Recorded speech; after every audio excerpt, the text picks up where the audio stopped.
नमस्कार दोस्तों, ओम साई राम, जय श्री राधे। आज हम लाइब्रेरी साइंस का ये कैटालॉगी या पुस्तकालय सूची का इतिहास और कुछ मानक संहिताएं हैं। इंग्लिश में यदि मैं बताऊं तो history and standard codes of cataloguing. क्या है? History and standard code and cataloguing codes. ठीक है, चलो। तो पुस्तकालय सूची किसी भी पुस्तकालय में मौजूद संग्रहों की एक सूची है। किसकी? एक संग्रहों की सूची है। इसके माध्यम से पाठक को क्या पता चलता है कि पुस्तकालय में कौन कौन सी पुस्तकें हैं, और इसके माध्यम से पाठक पुस्तक तक आसानी से पहुंच सकता है। यद्यपि पुस्तकालय सूची का जो निर्माण हुआ वो प्राचीन काल से ही पुस्तकालय से होता आ रहा है, लेकिन उस समय इसके लिए कोई भी मानक का अभाव था। ठीक है, किसी भी मानक का अभाव था। परंतु वर्तमान में पुस्तकालय सूची का जो निर्माण होता है भाई साहब, वो किस पर आधारित है? एक कोड पर आधारित है। ठीक है, चलो, कोड पर, जिससे इसे विश्व स्तर पर मान्यता प्राप्त होती है। पुस्तकालय में कैटलॉग के निर्माण में कैटलॉग कोड सूची संहिता का महत्वपूर्ण स्थान है। पुस्तकालयों द्वारा कैटलॉग के निर्माण के लिए किसी न किसी कैटलॉग कोड को आधार बनाया जाता है। कुछ प्रमुख कैटलॉग कोड निम्नलिखित हैं। जैसे कि पहला जो आपका कोड है वो है भाई साहब, कौन सा? Panaji British museum code. इसमें महत्वपूर्ण बातें आपको याद रखनी है, कोई ज्यादा चीज तो आपको याद रखनी नहीं है। सारी चीजें मैं बता रहा हूं आपको कि इसका पेनजी का जो पूरा नाम है वो एंथन पेनजी है। ये पुस्तकालय सूची के क्या हैं? पुस्तकालय अध्यक्ष हैं। इनके सहयोगी यदि मैं बात करूं तो जॉन्स और एडवर्ड हैं। इनके सहयोगी से मिलकर के इन्होंने 91 नियम का प्रतिपादन किया, जो कि 1841 में इनको प्रकाशित किया। ठीक है, ये जो पेनजी ब्रिटिश म्यूजियम था ये प्रथम कोड था। ठीक है ना, और ये किस पर आधारित था? एक कोड पर आधारित था। इसमें कुछ नियम थे, जैसे कि प्रत्यक्ष प्रविष्टियों की प्रशंसा, समष्टि लेखक की संकल्पना। ठीक है ना, ये कुछ नियम थे इसमें जो कि मैं बता रहा हूं। जैसे आख्या के प्रथम अक्षर के अनुसार शीर्षक का निर्माण करना। जैसे आख्या टाइटल है यदि कोई, तो उसके अनुसार हम एक क्या करते हैं? शीर्षक का निर्माण करते हैं। प्रविष्टियों के लिए स्वरूप शीर्षकों का प्रयोग करना, कृत्रिम नाम वाले लेखकों के लिए प्रावधान आदि नियमों का प्रावधान था। ये था अपना एक पेनजी ब्रिटिश म्यूजियम कोड था। ठीक है, याद रखना है। एंथोनी पेनजी पुस्तकालय अध्यक्ष, सहयोगी ये याद रखने हैं, नियम याद रखने हैं इसमें, और इसमें कुछ नियम थे ये याद रखने हैं। ठीक है, और भाई साहब वो पेन कॉपी साथ में लेके चलना है आपको। ठीक है ना, चलो। अगला जो आपका है वो है rules for a dictionary catalogue code. ठीक है, तो इसके अनुसार क्या कहा है इसमें? तो इसके प्रतिपादक प्रकाशक की बात करूं तो इसके प्रकाशक कौन है भाई साहब? चार्ल्स सेमी कटर हैं। कौन है? चार्ल्स सेमी कटर हैं। ये जो rules for a dictionary catalogue जो पुस्तक थी इन्होंने 1876 में प्रकाशित की। इसमें यदि मैं नियमों की बात कर लेता हूं तो इसमें जो नियम थे वो 205 नियम थे। और इस रूल्स फॉर डिक्शनरी जो कैटलॉग कोड था, इन्होंने इस पुस्तकालय सूची को एक वैज्ञानिक आधार प्रदान किया। इसका जो चतुर्थ संस्करण था वो 1904 में प्रकाशित हुआ। इसमें भी कुछ नियम थे। देखो, उन नियमों के बारे में चर्चा कर लेता हूं। जैसे पुस्तकालय सूची के विभिन्न उद्देश्यों की चर्चा करना, है ना। पुस्तकालय सूची के हमने पहले उद्देश्य पढ़ चुके हैं कि पुस्तकालय सूची के उद्देश्य कौन कौन से होते हैं। तो ये जो पुस्तकालय सूची के उद्देश्य हैं ये किसमें है? ये rules for a dictionary catalogue में है। ठीक, नियम भी पढ़े थे। सूचीकारों की सुविधा के स्थान पर उपयोगिता की सुविधा पर जोर देना। भाई जो भी सूचीकार हैं आपके, उन सूचीकार की सुविधा के स्थान पर उपभोक्ता की सूची पर जोर देना। सर्वप्रथम शब्दकोशीय सूची की कल्पना करना। ठीक है ना, सर्वप्रथम शब्दकोशीय सूची की कल्पना और उसके लिए नियमों का निर्माण करना। समष्टि लेखकों की अवधारणा का विकास, लेखक, आख्या और विषय सूची का निर्माण और एक जगह व्यवस्थापन, लेखक तालिकाओं का निर्माण आदि नियमों का प्रावधान था। उनका सूचीकरण के क्षेत्र में योगदान उसी तरह माना जा सकता है जिस प्रकार का योगदान वर्गीकरण के क्षेत्र में मेलविल डेवी का रहा था।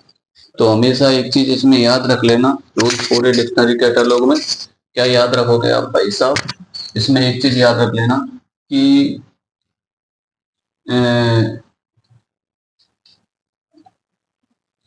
इस पुस्तकालय सूचीकरण में हम जिस प्रकार चार्ल्स सेमी कटर का योगदान है उसी प्रकार वर्गीकरण में भी किसका योगदान है भाई साहब, मेलविल डेवी का। किसका? मेलविल डेवी का। ठीक है, चलो ये याद रख लेना, यहां से क्वेश्चन पूछ ले जाता है, इसलिए इस योगदान के कारण इन्हें हम फादर्स ऑफ डिक्शनरी कैटालॉगी कहा जाता है। ठीक है, अगला जो कोड है आपका वो है एंग्लो अमेरिकन कोड। यही सारे कोड हैं इसमें और कुछ नहीं।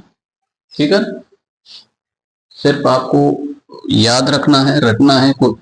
ठीक है, टॉपिकों को, और मैं जो यहाँ समझा रहा हूं उसी प्रकार जो महत्वपूर्ण चीजें थी वो मैंने आपको करा दी। ठीक है ना। अगला जो कोड आता है आपका वो आता है एंग्लो अमेरिकन कोड। अगला जो कोड है आपका वो है एंग्लो अमेरिकन कोड। कौन सा है भाई साहब? Anglo American code.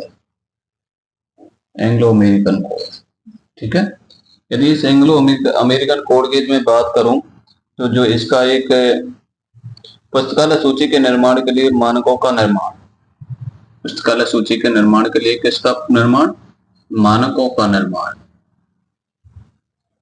मानकों का, जो भी मानक होते हैं, और एक रूपता लाने के लिए, किसके रूप? एक रूपता लाने के लिए मेलविल डेवी द्वारा पत्र लिखकर, मेलविल डेवी थे भाई साहब, मेलविल डेवी ने क्या किया? पत्र लिखा, और उस पत्र लिख करके अमेरिकन पुस्तकालय संघ, अमेरिकन पुस्तकालय संघ ALA, इस अमेरिकन पुस्तकालय संघ और पुस्तकालय संघ LA और पुस्तकालय संघ, ठीक है ना, LA ALA पुस्तकालय संघ LA, और यूके कौन है? यूके। ये क्या थे? एक संगठन थे, ALA, LA और यूके। इन्होंने मिलकर क्या किया? इस संघ को, इस संघ का निर्माण किया, एंग्लो अमेरिकन कोड का। ठीक है, जो कि 1908 में इसका निर्माण किया। एंग्लो अमेरिकन कोड का निर्माण कब किया भाई साहब? 1908 में इसका निर्माण किया। जो 2 संस्करण थे इसके, कितने संस्करण थे? 2 संस्करण थे, याद रख लेना। एंग्लो अमेरिकन कोड के, इस एंग्लो अमेरिकन कोड के कितने संस्करण थे भाई साहब? 2 संस्करण थे। अब वो 2 संस्करण कौन कौन से थे ये भी आप याद रख लेना। एक तो कैटालॉग रूल्स था, एक ऑथर एंड टाइटल एंट्रीज। एक कैटालॉग रूल्स था, एक टाइटल्स एंट्री थी। क्या थी? टाइटल और एंट्री, ये थी। ठीक है, चलो इसमें अमेरिकन एडिशन एवं catalogue rules, author and title entry British edition. याद रख लेना, जो कैटालॉग रूल्स था और ऑथर एंड टाइटल एंट्री थी वो ब्रिटिश एडिशन में प्रकाशित हुआ। अमेरिकन एडिशन में क्या प्रकाशित हुआ भाई साहब? Catalogue rules, author and title entries. उसी प्रकार catalogue rules, author and title entries British edition में प्रकाशित हुआ। मतलब ये जो 2 संस्करण थे ये किस में प्रकाशित हुए बताओ भाई साहब? एक तो अमेरिकन में है ना, और एक किस में? ब्रिटिश में। ये 2 प्रकार के एक संस्करण थे जो कि इनका निर्माण हुआ आगे चल के, और इन दोनों संस्करणों में 174 नियमों को प्रकाशित किया गया। ये जो 2 संस्करण थे इसमें कितने नियमों को प्रकाशित किया गया था? 174 नियम प्रकाशित किए गए थे जो कि प्रविष्टि और शीर्षक से संबंधित थे। अब ये जो 174 नियम थे ये किससे संबंधित थे? तो आपको याद रखना, ये प्रविष्टि और शीर्षक से संबंधित थे। किससे? एक शीर्षक से ये संबंधित थे। ठीक है, उसके बाद क्या हुआ भाई साहब, 1941 में इसका दूसरा जो संस्करण था एएलए द्वारा 2 भागों में प्रकाशित हुआ। ये तो 1908 में तो एंग्लो अमेरिकन कोड का निर्माण किया गया था। ठीक है, जबकि 1941 की यदि मैं बात करूं तो इसका जो 2 संस्करण थे, या फिर दूसरा जो संस्करण था, ठीक है ना, 2 संस्करण थे, ये 1941 में 2 भागों में प्रकाशित हुए। ये जो 2 संस्करण थे 1941 में कितने भागों में? ये 2 भागों में प्रकाशित इनको किया गया था। वो 2 भाग कौन कौन से थे? देखो भाई साहब, प्रथम भाग प्रविष्टि और शीर्षक का था। यदि मैं प्रथम भाग की यदि बात कर लेता हूं तो इसमें प्रविष्टि और शीर्षक था। क्या था? प्रविष्टि और शीर्षक था। इसके प्रथम भाग में क्या था? प्रविष्टि और शीर्षक था। इसके द्वितीय भाग में क्या था भाई साहब? द्वितीय भाग विवरण प्रदान किया। दूसरा इसका जो भाग था, दूसरा जो भाग था उसमें विवरण दिया गया। ठीक है, तो याद रख लेना, इसके जो दूसरा संस्करण था वो 1941 में प्रकाशित किया गया, जो कि 2 भागों में प्रकाशित किया गया था। प्रथम भाग में क्या था? प्रविष्टि और शीर्षक था। दूसरे भाग में क्या था? विवरण था। ठीक है ना, ये 2 भाग थे आपके। ठीक है, पुनः इसे कुछ संशोधन के साथ 1949 में प्रकाशित किया। इसमें कुछ संशोधन किए गए थे। ठीक है, इन संशोधनों के साथ कब प्रकाशित किया गया था? 1949 में। ठीक है, तो ये आपको याद रखना है, और ज्यादा चीजें तो आपको याद रखनी नहीं है इसमें। एंग्लो अमेरिकन कोड में सबसे पहले संगठन याद रखना है। एएलए, एलए और यूके के संगठन के द्वारा एंग्लो अमेरिकन कोड का निर्माण किया गया था 1908 में। इसके 2 संस्करण थे भाई साहब। एक कैटलॉग रूल्स था, टाइटल एंट्री था, जो कि अमेरिकन और ब्रिटिश से मिलकर तैयार हुआ। उसके बाद इसके भाई साहब 174 नियम थे। ये किस पर आधारित थे? याद रख लेना, ये प्रविष्टि और शीर्षक पर आधारित थे। उसके बाद इसके 2 संस्करण और प्रकाशित हुए, जो कि 1941 की बात कर लेता हूं। इसमें 2 भागों में इनको प्रकाशित किया गया था। प्रथम भाग में वही प्रविष्टि और शीर्षक था, जबकि दूसरे भाग में क्या था भाई साहब? इसके दूसरे भाग में विवरण था। उसके बाद इसमें कुछ संशोधन किए गए थे, जो कि 1949 में प्रकाशित किया गया था। तो इस प्रकार से हमने ये एंग्लो अमेरिकन कोड का निर्माण किया। तो इसको आपको याद रखना है। ठीक है भाई साहब, चलो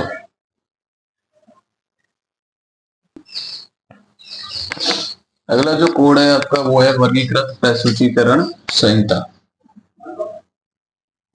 वर्गीकृत सूचीकरण संहिता, CCC। इसको बोला जाता है क्लासिफाइड कैटलॉगिंग कोड।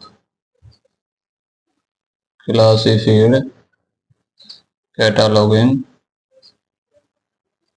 कोड। ठीक है, चलो देखो,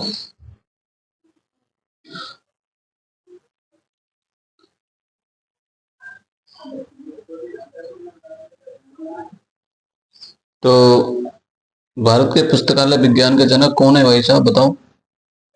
पुस्तकालय विज्ञान जनक डॉक्टर एस.आर. रंगनाथन थे। क्या थे? Doctor S R. रंगनाथन। इन्होंने क्या किया भाई साहब? इन्होंने इस CCC, इसको CCC बोला जाता है, आप पहले यहाँ देख लो। CCC की यदि मैं बात करूं तो इसको कितने संस्करणों में बांटा भाई साहब? इसको 5 संस्करणों में बांटा। कितने भागों में? इसको 5 भागों में बांटा। और कब कब बांटा ये भी देख लो। सबसे पहले यदि मैं बात करूं 1934 की, फिर 1900 लगभग 45 की, 1954 की, और 1958 और 1964। तो इसको 5 भागों में इस प्रकार से बांटा। इससे पूर्व सभी पुस्तकालय संहिताओं में वैज्ञानिक आधार का अभाव था। इससे पहले क्या था? सभी पुस्तकालय जो थे उसमें वैज्ञानिक का अभाव था, मतलब वैज्ञानिक आधार नहीं था।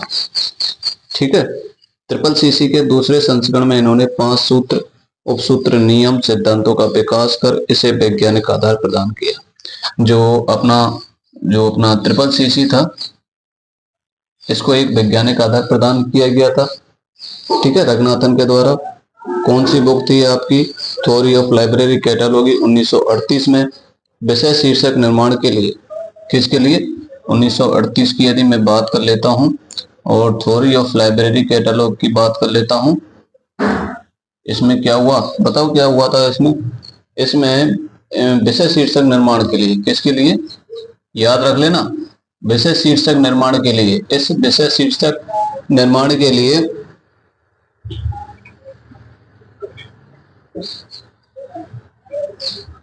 श्रृंखला प्रक्रिया का प्रावधान किया गया, मतलब चेन प्रोड्यूसर का प्रावधान किया गया था, मतलब श्रृंखला प्रक्रिया का इसमें निर्माण किया गया था। और इस संहिता का विस्तृत वर्णन आगे प्रस्तुत करेंगे हम, ठीक है। इसके बारे में हम, इस कोड के बारे में हम आगे जो चैप्टर आएगा उसमें डिटेल जानेंगे। अब फिलहाल ज्यादा नहीं, इतना जान लीजिए कि इसको डॉक्टर रंगनाथन ने इसको प्रकाशित किया गया था। इसको 5 भागों में विभाजित किया गया था। कब इसको 1938 में जो भी विषय शीर्षक का निर्माण किया गया था, उसको चेन प्रोड्यूसर के आधार पर इसका निर्माण किया गया था, ठीक है भाई साहब। चलो अगला कोड देखो। अगला कोड भी ज्यादा टिपिकल नहीं है इसका। देखो अगला कोड की यदि मैं बात करूं इसकी, तो एंग्लो अमेरिकन कैटालॉगिंग रूल्स। क्या है? एंग्लो अमेरिकन कैटालॉगिंग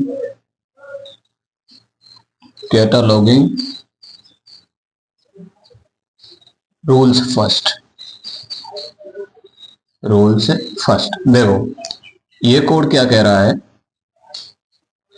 ये कोड ये कह रहा है कि इसकी स्थापना की यदि मैं बात करूं तो इसकी स्थापना 1967 में की गई थी, ठीक है, याद रख लेना।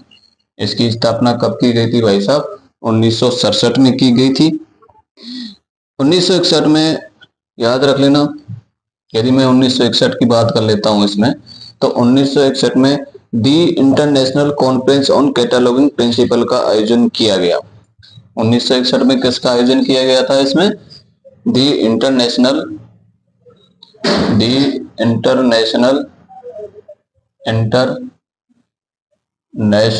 कॉन्फ्रेंस ऑन कैटालॉगिंग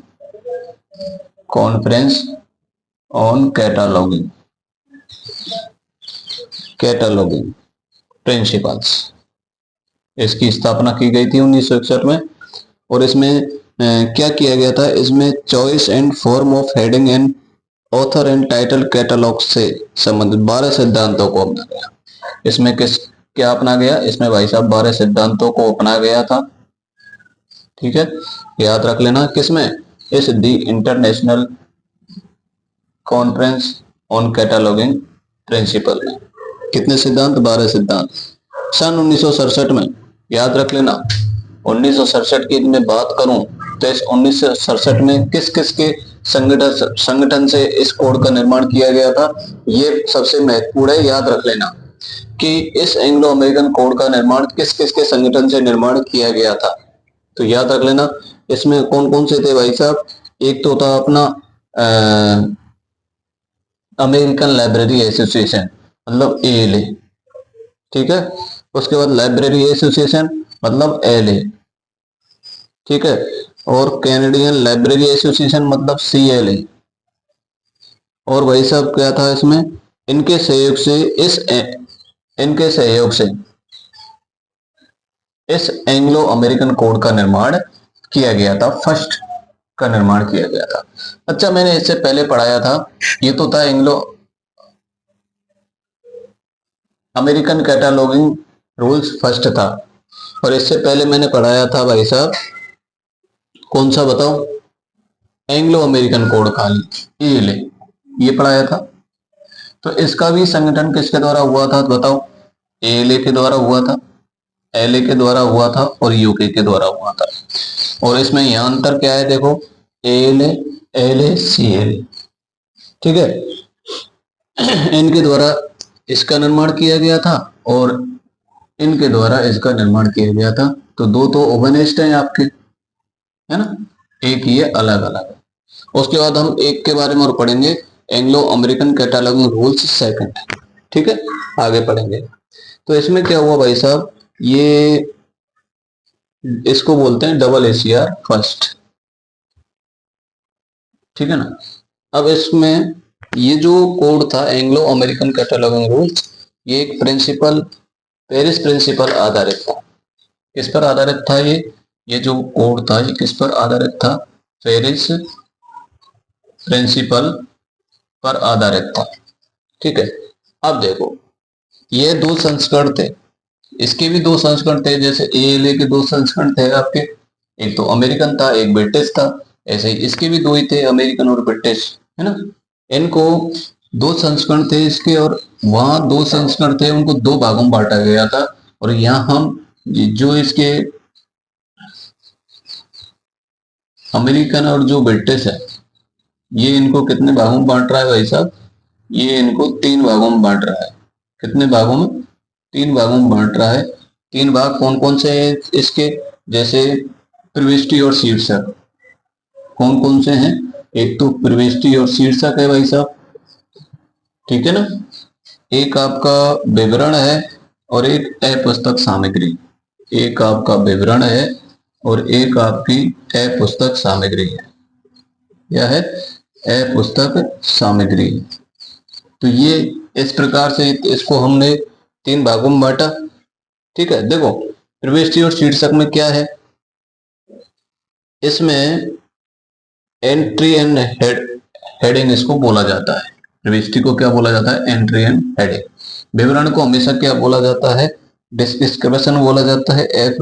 पुस्तक सामग्री को नॉन बुक मटेरियल के नाम से जानते हैं। तो देखो, प्रविष्टि और शीर्षक क्या है, इसमें पेरिस सिद्धांत एएलए, इसमें हमेशा याद रख लेना, पेरिस सिद्धांत एएलए, ये सारी चीजें इसमें याद रख लेना। विवरण की यदि मैं बात करूं तो इसको लाइब्रेरी ऑफ कांग्रेस 1949 पर आधारित था। ये जो इसका दूसरा भाग था भाई साहब, ये किस पर आधारित था, याद रख लेना, ये जो था लाइब्रेरी ऑफ कांग्रेस पर आधारित था, और 1949, ठीक है ना। उसके बाद इसका जो पुस्तक जो सामग्री है इसकी, इसको हम नॉन बुक मटेरियल के नाम से जानते हैं। इस भाग में पुस्तक सामग्री में ये दोनों आते हैं, प्रविष्टि शीर्षक और विवरण, है ना, ये पुस्तक सामग्री में आते हैं। तो याद, ज्यादा चीजें आपको याद रखनी नहीं है इसमें। जो आपका अमेरिकन और ब्रिटिश ये जो संस्करण था, ये दो संस्करण थे, ये दो संस्करण इसको तीन भागों में बांटते हैं।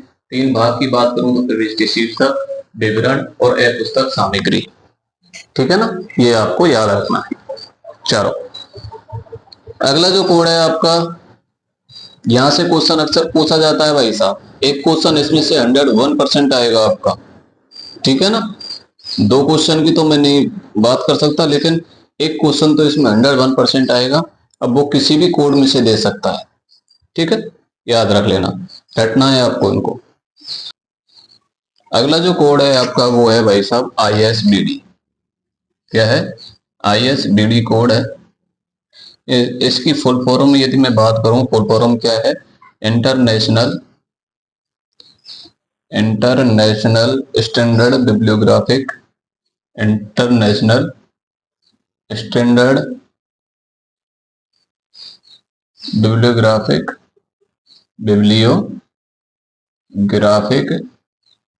डिस्क्रिप्शन, क्या है, डिस्क्रिप्शन।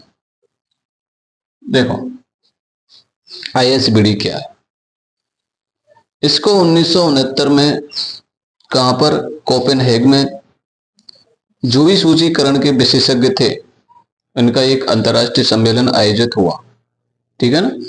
यदि मैं इस ISBD की बात कर लेता हूं तो 1969 की यदि मैं बात कर लेता हूं तो 1969 में एक कौन सा स्थान है, कोपेनहेग।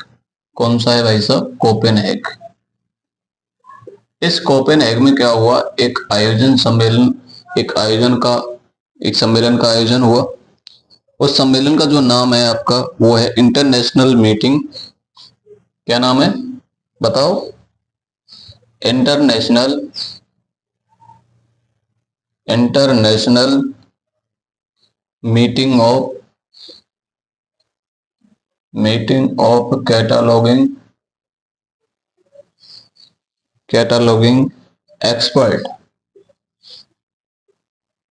Expert organised by the इफ्ला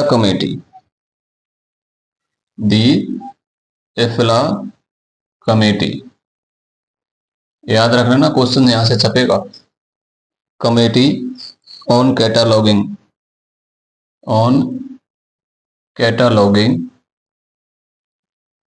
eight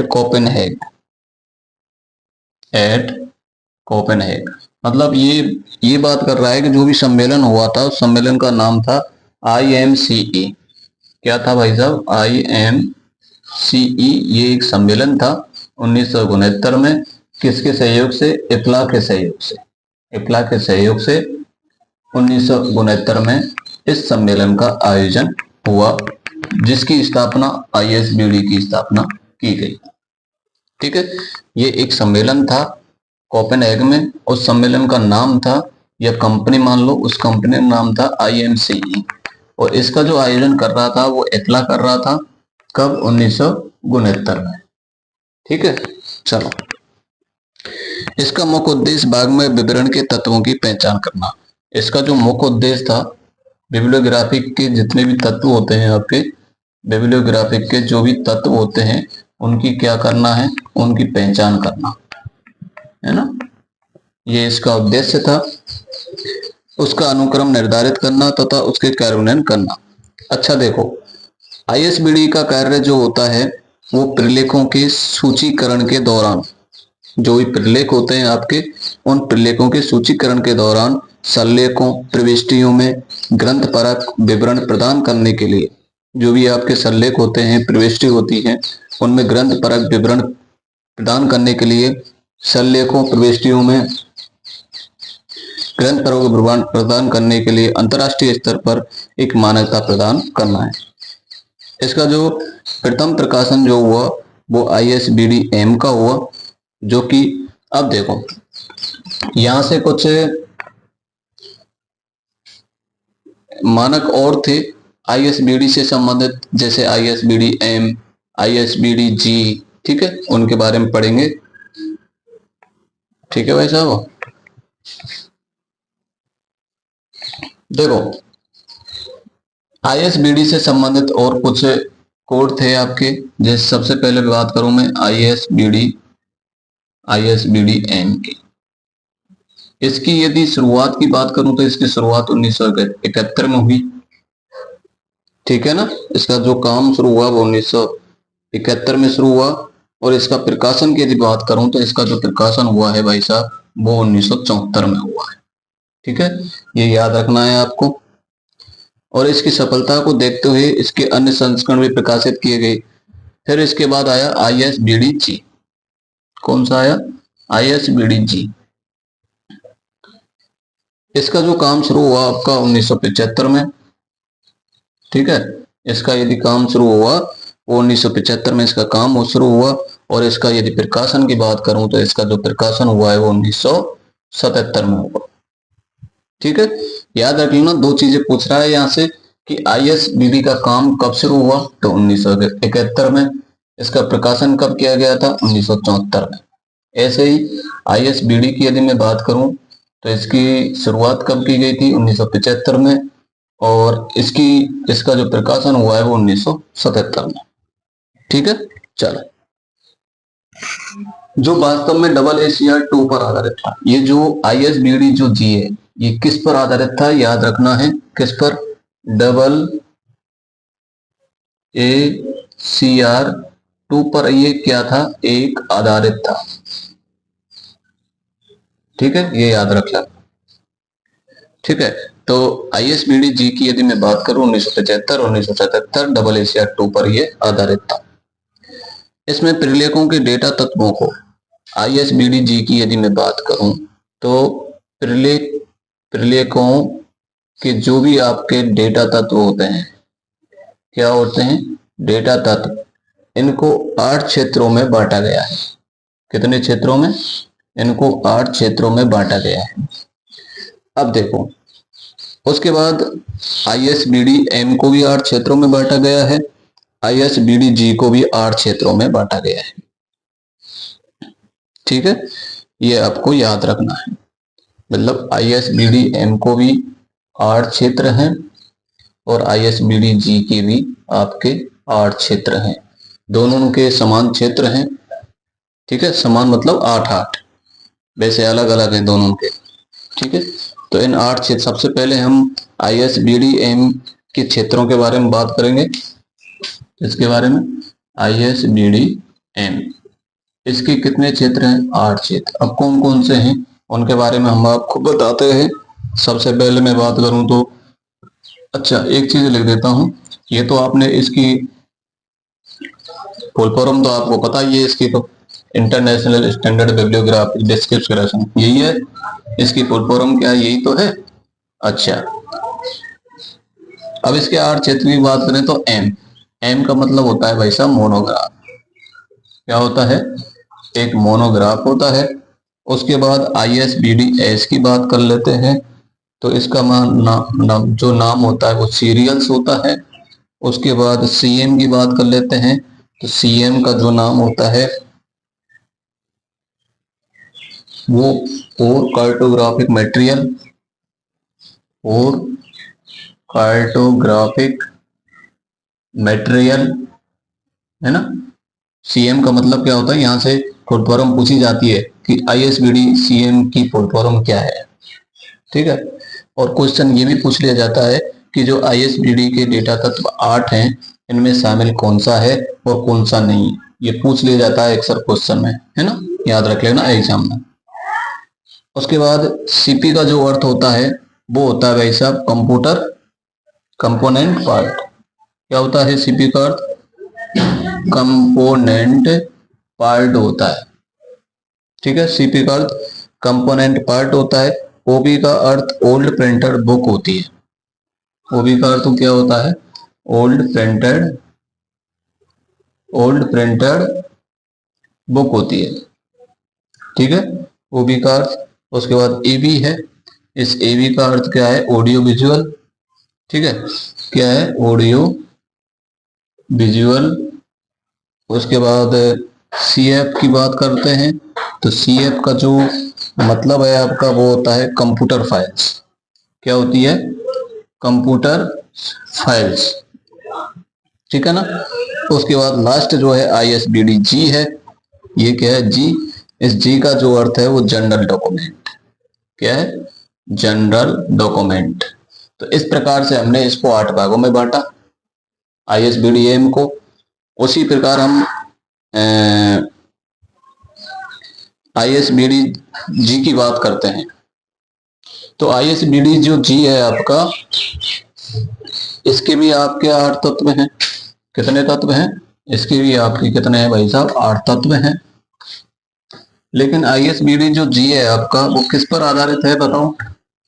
AACR-2 पर ये आधारित है। और कौन सी कंपनी है ISBD-G की? एफ्ला।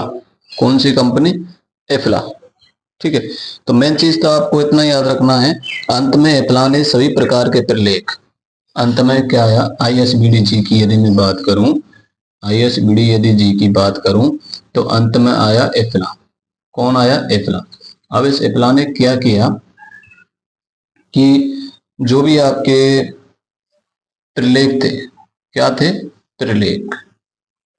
ये जो प्रलेख थे आपके, इन प्रलेखों को एक सामान्य ISBD-G का प्रकाशन किया गया, जो वास्तव में किस पर आधारित था? ये AACR-2 पर आधारित था। और इसमें प्रलेखों के डेटा तत्वों को 8 क्षेत्रों में बांटा गया। अब देखो भाई साहब, इसके 8 क्षेत्रों के बारे में बात कर लेते हैं। तो इसके 8 क्षेत्र कौन कौन से हैं? सबसे पहले मैं बात कर लेता हूं आख्या तथा दायित्व विवरण। क्या है? दायित्व विवरण। पहला इसको बोला जाता है हक और दायित्व विवरण को, टाइटल एंड स्टेटमेंट रेस्पॉन्सिबिलिटी। दूसरा इसका भाग है भाई साहब संस्करण, ठीक है। इसकी इंग्लिश बात करूं तो एडिशन, क्या है, एडिशन, है ना। उसके बाद तीसरे की यदि मैं बात करूं तो प्रकाशन, प्रकाशन की इंग्लिश क्या है भाई साहब, पब्लिशर, क्या है, पब्लिशर, ठीक है। चौथा जो है आपका, चौथा इसमें जो डेटा तत्व है वो है भौतिक विवरण। कौन सा है, प्रकाशन, प्रकाशन के ये तो प्रकार, अच्छा चलो कोई बात नहीं, प्रकाशन के प्रकार की यदि हम बात कर लेते हैं, और ये चौथा जो है वो आपका प्रकाशन है, पब्लिशर। और पांचवें की यदि मैं बात करूं, पांचवें डेटा तत्व की यदि मैं बात कर लेता हूं तो वो है आपका भौतिक विवरण, क्या है, भौतिक विवरण है, ठीक है, फिजिकल डिस्क्रिप्शन। उसके बाद ग्रंथमाला, क्या है, ग्रंथमाला है। और उसके बाद भाई साहब टिप्पणी है, टिप्पणी। अच्छा ग्रंथमाला को इंग्लिश में क्या कहेंगे बताओ, सीरीज, क्या कहेंगे, सीरीज कहेंगे। और टिप्पणी को क्या कहेंगे, नोट, क्या कहेंगे, नोट कहेंगे। उसके बाद ISBN और मूल है, ISBN और मूल। तो ये इस प्रकार से कितने तत्व हैं इसके, 8 तत्व हैं। और इन 8 तत्वों को भाई साहब ये इंपॉर्टेंट है, यहाँ से अक्सर क्वेश्चन पूछ लिया जाता है ना, याद रख लेना कि भाई साहब ISBD के कितने तत्व हैं, 8 तत्व हैं, वो कौन कौन से हैं, कौन कौन से नहीं है, ये याद रहना चाहिए।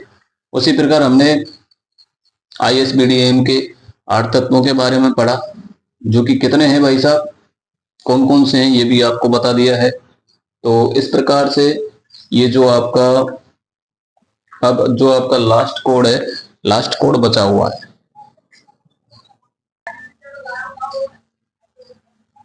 भाई साहब।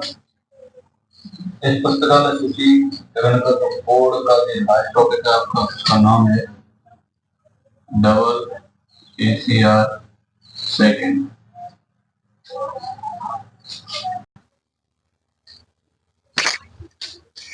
लास्ट जो टॉपिक रहा है आपका वो है AACR 2, ठीक है। ये क्या है, AACR 2। इसमें क्या है देखो, इसका भी संगठन किसके द्वारा मिलकर तैयार हुआ था, एक तो ALA के द्वारा, ठीक है, एक ब्रिटिश लाइब्रेरी के द्वारा, ब्रिटिश लाइब्रेरी के द्वारा, एक CLA के द्वारा, कैनेडियन लाइब्रेरी एसोसिएशन के द्वारा, CLA के द्वारा, और एक लाइब्रेरी एसोसिएशन, क्या है, लाइब्रेरी एसोसिएशन मतलब LA, ठीक है, और लाइब्रेरी ऑफ कांग्रेस के द्वारा। इसकी एक संयुक्त समिति गठित की गई थी और इसकी अनुशंसा के आधार पर AACA का प्रकाशन जो किया गया था, इसे AACR सेकंड का जो प्रकाशन किया गया था, जो प्रकाशन किया गया था वो कौन कौन सी कमेटी थी, इनमें से इन्होंने जो कमेटियों का प्रकाशन किया था वो ALA, LA और कनाडियन CLA। तो ये जो कंपनी, ये जो एक संगठन था, इन संगठन के द्वारा इसका जो प्रकाशन किया गया था 1978 में, AACR सेकंड का, ठीक है ना। और इसको 2 भागों में प्रकाशित किया गया था, एक विवरण था, ठीक है ना, और एक प्रविष्टि और शीर्षक था, प्रविष्टि और शीर्षक। तो इसके कितने भाग थे भाई साहब, 2 भाग थे इस AACR सेकंड के। अच्छा ये बताओ कि AACR सेकंड पर कौन सा ISBD निर्धारित है, बताओ कौन सा ISBD निर्धारित है, तो ISBD G, यही तो निर्धारित है। इसका विवरण प्रविष्टि शीर्षक की बात कर लेते हैं। तो विवरण में ये भाग ISBD G के प्रारूप, है ना, ये जो भाग है विवरण, ये ISBD G से संबंधित है।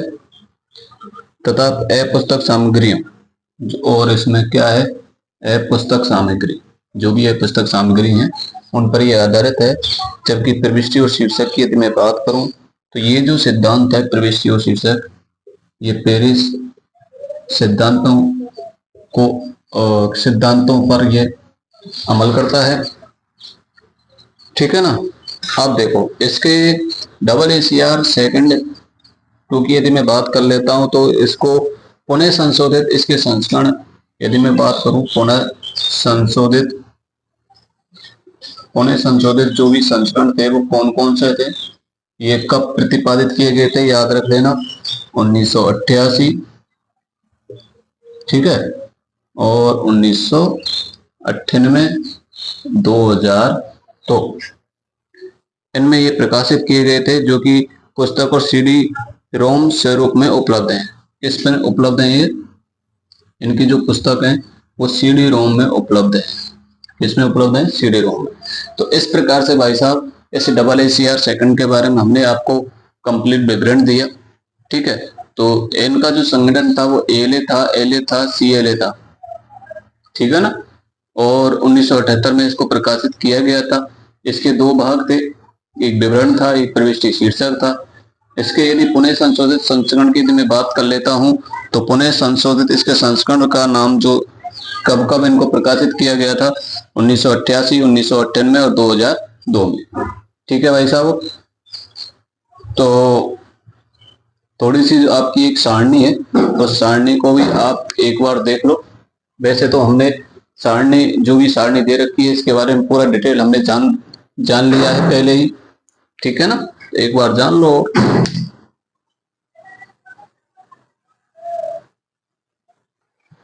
देखो जो हमने हर चीज के बारे में जाना है, हर कोड के बारे में जाना है, वही सारणी में दिया हुआ है। जैसे कि पेनजी ब्रिटिश म्यूजियम कोड के बारे में हमने जाना। किसके बारे में जाना भाई साहब, एक पेनजी ब्रिटिश कोड का था, इसके बारे में जाना। इसको कब प्रकाशित किया गया था, 1841 में। ठीक है ना। निर्माता पूछे तो एंथोनी पेनजी। ठीक है। उसके बाद रूल्स फॉर डिक्शनरी की बात करते हैं, रूल्स फॉर डिक्शनरी कैटलॉग की बात कर लेते हैं। तो इसका प्रकाशन कब किया गया था, 1876 में। किसके द्वारा किया गया था, यह आपको पता है, बताओ भाई साहब, बताओ। CA cutter. किसके द्वारा, CA कटर के द्वारा किया गया है। उसके बाद हमने पढ़ा एंग्लो अमेरिकन कोड के बारे में पढ़ा, ALA के बारे में पढ़ा था ना। तो इसको कब विकसित किया गया था, 1908 में। ठीक है। किस संगठन ने, ALA और LA। ठीक है। उसी प्रकार हम बात कर लेते हैं AACR फर्स्ट की। तो इसका प्रकाशन की बात करूं तो ये 1967। ठीक है। और इसका भी संगठन की बात कर लेता हूं, AALA ने मिलकर तैयार किया गया था। उसके बाद भाई साहब, ठीक है, एंग्लो अमेरिकन कैटालॉगी रूल्स फर्स्ट हो गया। उसके बाद हमने पढ़ा था ISBD के बारे में, है ना। सिर्फ ISBD की बात कर रहा हूं मैं, सिर्फ ISBD की बात कर रहा हूं, जो कि 1969 और 71 में प्रकाशित किया गया था। किसी भी ISBD G की ना बात कर रहा हूं मैं, ISBD M की भी बात नहीं कर रहा हूं, सिर्फ ISBD की बात कर रहा हूं। इसको प्रकाशित जो किया गया था वो 1969 और 71 में प्रकाशित किया गया था। किस संगठन ने इसको प्रकाशित किया गया था, ये याद रख लेना। तो ये ALA और LA ने प्रकाशित किया गया था। उसके बाद आपका AACR सेकंड है। AACR सेकंड, इसको प्रकाशित कब किया गया था, 1978। कब प्रकाशित किया गया था, 1978। किस संगठन ने, बताओ कौन सा संगठन था। ये ALA तो था ही, LA भी था, और यहाँ CLA और कर लेना, कनाडियन लाइब्रेरी एसोसिएशन। ठीक है। अगला जो है CCC, इसके बारे में जाना। इसका प्रकाशन की बात करें तो 1934। किसने इसका प्रकाशन किया गया था भाई साहब, CCC का, SR रंगनाथन। किसने, SR रंगनाथन ने इसका प्रकाशन किया। उसके बाद लास्ट है RDA की स्थापना की बात करें 2010। इसका संगठन की बात कर लेते हैं तो steering committee for the development, steering committee for the development, मतलब SRC, SRC नहीं, JSC है, JSC। तो ये जो कोड थे उनके बारे में मैंने उनके निर्माता बता दिए और इनकी स्थापना कब की गई थी ये बता दिया। और भाई साहब जो इनमें हमने पढ़ा है वो तो आपको पता ही है, ठीक है ना। तो हमेशा याद रख लेना, पुस्तकालय सूची का जो इतिहास और मानक संहिता है, कुछ कोड जो भी हैं हमने आपको बताए, सभी महत्वपूर्ण इंपोर्टेंट कोड थे। इसमें सबसे, वैसे सभी महत्वपूर्ण कोड हैं, लेकिन सबसे महत्वपूर्ण जो कोड है इसमें वो है ISBD। कौन सा है इंपॉर्टेंट? एक तो ISBD है और एक है आपका सबसे अच्छा इंपॉर्टेंट इसमें कोड की यदि मैं बात करूं तो ये है ना, याद रख लेना। PNGB है। वैसे सभी कोड इंपॉर्टेंट है, याद रख लेना। ठीक है भाई साहब, धन्यवाद, राम राम।